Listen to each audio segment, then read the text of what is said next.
It's almost! He's done it again! Unbelievable! Oh, straight into the roof of the net. Nice one. Straight down the middle. So a good performance from both teams here today. Hello and welcome to Firstpost. I'm Rupha Ramani. Let's get this week started.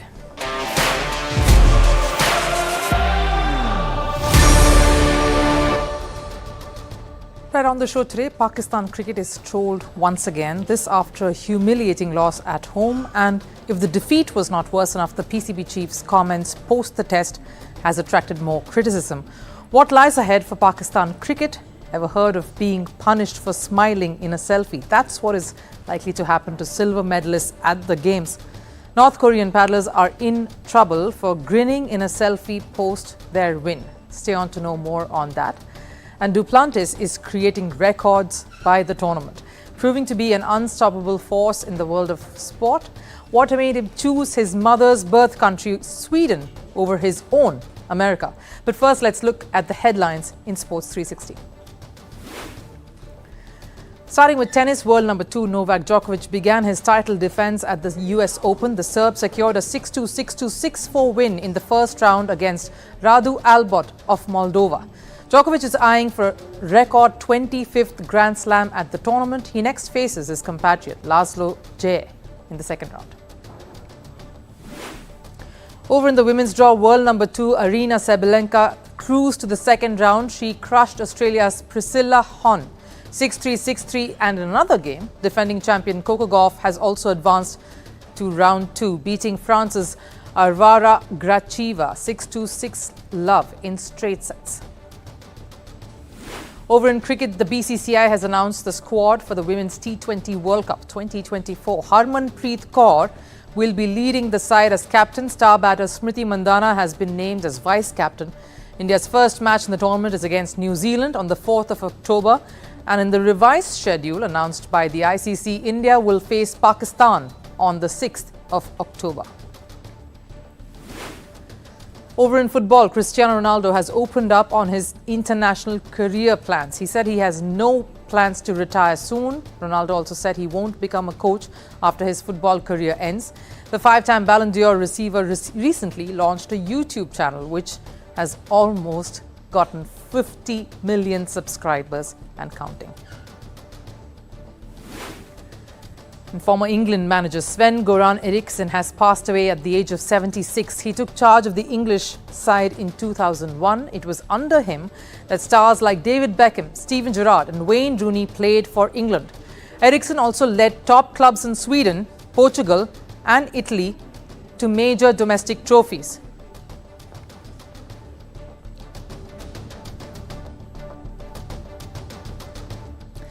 Let me give you some hints to this story. The chief throwing the players under the bus. The team itself crushing to a humiliating 10-wicket loss for the first time ever to this particular opposition. The authorities still claiming they need to do a surgery to rectify the wrong that is ailing the sport in the country, and the sporting board using AI, that's right, to choose players for the next tournament. If you haven't guessed it already, then I'll give it to you.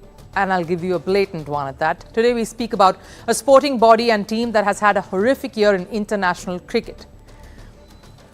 Pakistan is in the news again, and when there's too much going on, it's best to begin at the start of it all, with Pakistan crumbling to a 10-wicket loss to Bangladesh at home in front of their own crowds. To declare at 4:48 in the assumption that this total was enough and then be bundled out for just under 150. It's tough to point out whether this was complacency and overconfidence that did them in. Were they really that appalling? Or did Bangladesh play some really good cricket? Maybe it was a bit of all of this. Now, there are two countries in turmoil here. There are burning issues that everyone back home in Bangladesh are having to deal with, and yet they came up trumps, leaving Pakistan in shambles. So obviously, the ever-vigilant troll factory ready to condone Pakistan cricket woke up.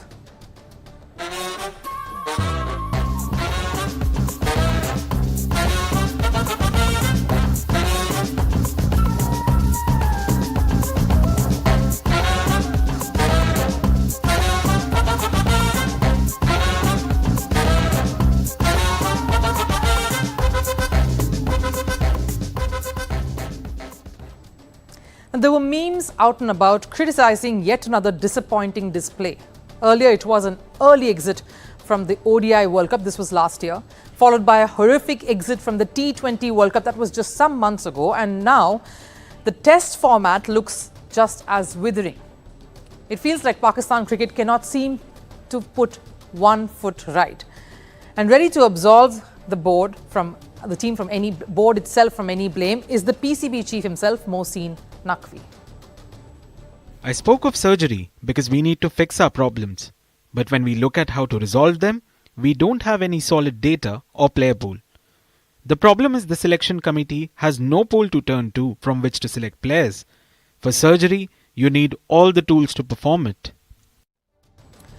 What Naqvi says makes it seem like they really do not know the way forward. The senior players have not stood up and delivered. There needs to be some level of accountability. A fresh thinking and a fresh perspective needs to come in. There needs to be a massive overhaul. But do they really know how? Seems unlike so, because right after lamenting on the lack of talent in the country, Naqvi went on to say that they will rely on AI to pick players and teams for the upcoming Champions Cup trophy. No jokes here. Kevin Peterson, former cricketer and a commentator, didn't find Pakistan's performance funny either. He blamed the system in place to groom and grow talents in the country.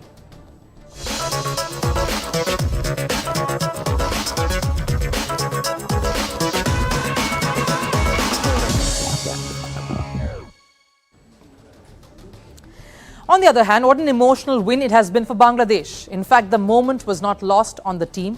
Captain Shanto addressed the elephant in the room when he came out for the post-match press conference.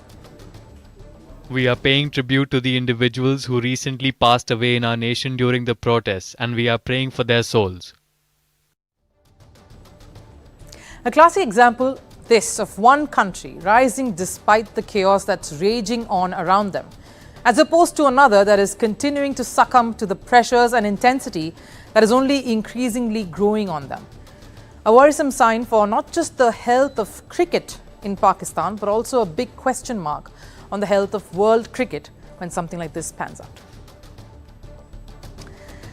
Now, certain regions, even countries that are separated by just a few miles, often share similar topography, flora and fauna patterns and cultures. But when the political differences are just so stark, then similarities do little. Like India-Pakistan, Saudi-Yemen, or North Korea and South Korea. When it comes to sports, though, you'd think the strife would not come in the way, but you'd be so very wrong. Even a global platform like Olympics couldn't bring the two nations here, North Korea and South Korea, really together. In fact, the animosity is such that even sports dare not bring a smile on their faces, quite literally. Two table tennis players from North Korea might face action by the government for grinning in a selfie. Yes, let that thought sink in. These two medalists, two heroes of North Korea, are in trouble for smiling in a selfie. But before we get into the reason, take a look at the picture that's the center of the storm.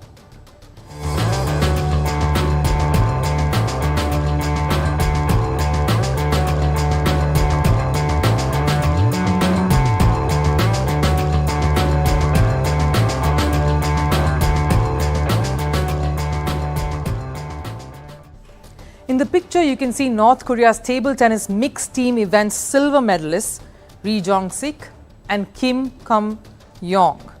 And the athlete taking the selfie is South Korea's Lim Jong-hoon. It also had the Chinese gold medalist pair too in that picture. Quite a common thing, right? It has become a bit of a tradition at the Olympics these days. All the medalists posing for the cameras after the competition, on the podium, and then of course posing for a quick selfie, making the podium finish that much more memorable.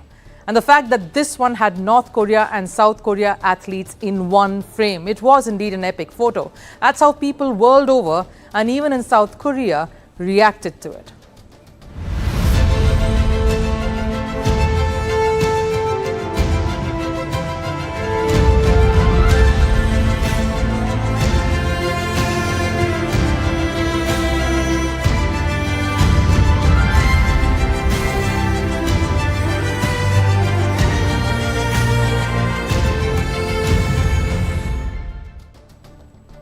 But the image that was seen as a beautiful gesture by the world over was a controversial one for North Korea.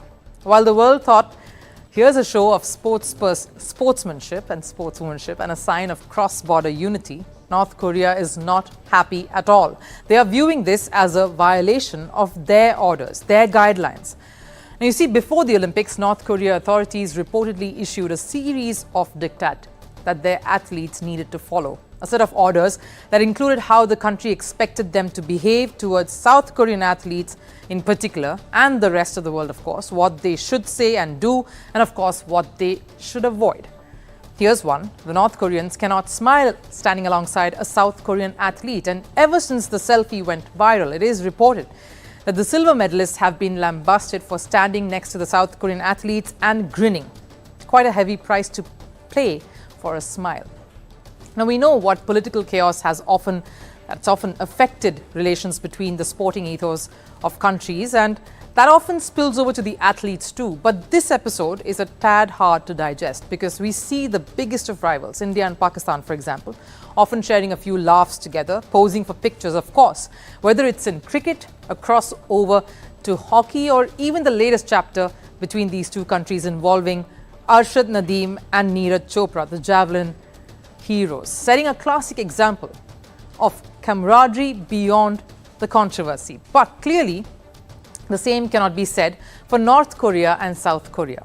Even during the Olympics opening ceremony, South Korea was wrongly introduced as North Korea. The human error created such an uproar that IOC had to personally speak to the South Korean president, Yoon Suk Yeol, and issue an apology to calm things down. And historically too, the athletes are conditioned in such a manner that they will not even so much as acknowledge each other's presence, especially the North Korean athletes, because the directives they have received from the government time and again are quite clear and stringent, particularly on this subject. During the 2023 Asian Games, for example, 3 North Korean shooters refused to participate in a group photo alongside South Korean athletes whom they'd lost to in the final. And even while South Korean athletes tried making light conversations with the North Korean team, the latter maintained stoic silence. Even when athletes of the two countries have faced each other in other competitions, it has been nothing short of warlike. In 2019, during the World Cup qualifier between North Korea and South Korea, the team played each other in Pyongyang, only the second time that South Korea had travelled here. The scoreline may read 0-0, but South Korean players described the game as war. The players from North Korea neither interacted nor made eye contact with the opposition players here. So clearly, when the directive is not to even interact, not to even look, a selfie, and that too a smiling one, was bound to become very, very problematic. Now they say you live a little longer each time you smile. Let's just say these North Korean athletes in particular are not only going to suffer from the lack of smiles in the foreseeable future, but also from having smiled for one.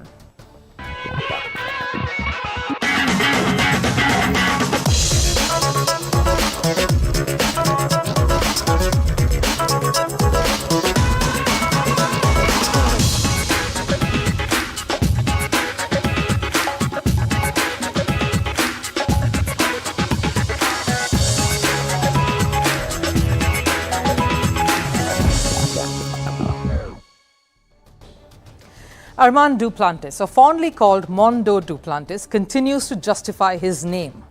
Mondo, the Italian name given by his godfather, means the world in English. The Swedish-American pole vaulter is living up to that tag as he literally is bringing the world to his feet.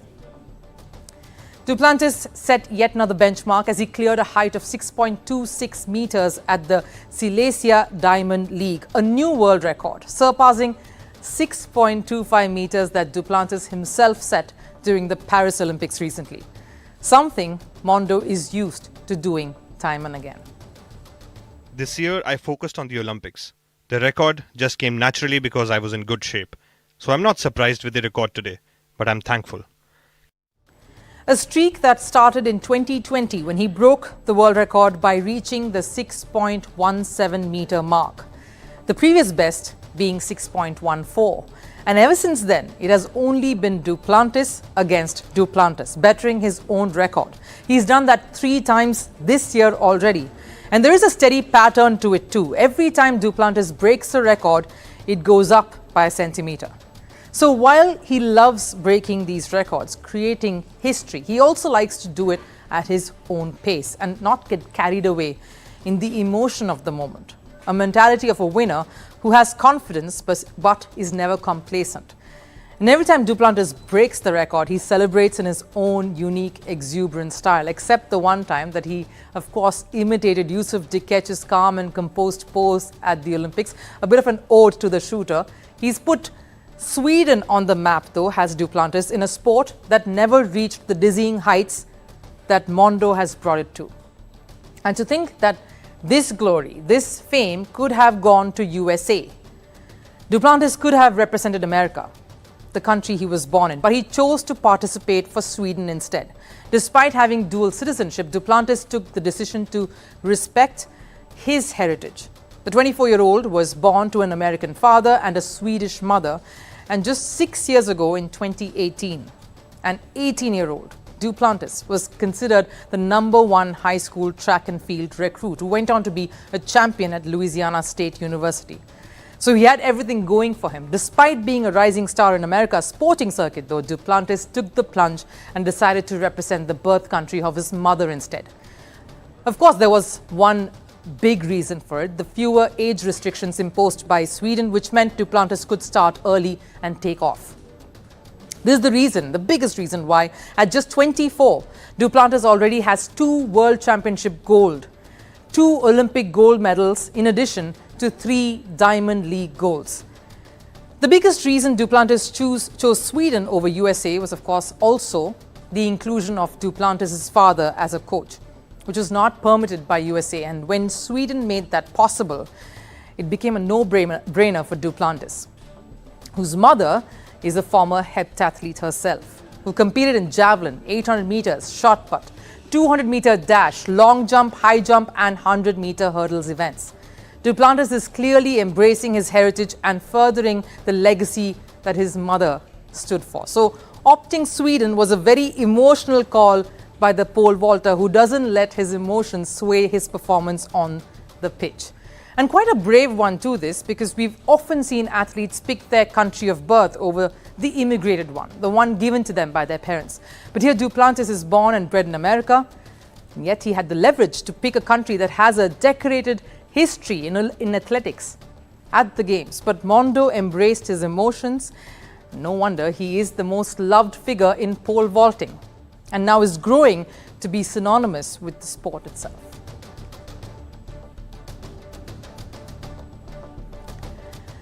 Time for last serve. A perfect gravy is the soul of any cuisine across the world. But a sporting competition in England has given a new twist to this. Amateur wrestlers from around the world gathered to win the title of World Gravy Wrestling Competition. Not by eating it, but by competing in the pool filled with good old British sauce. Take a look.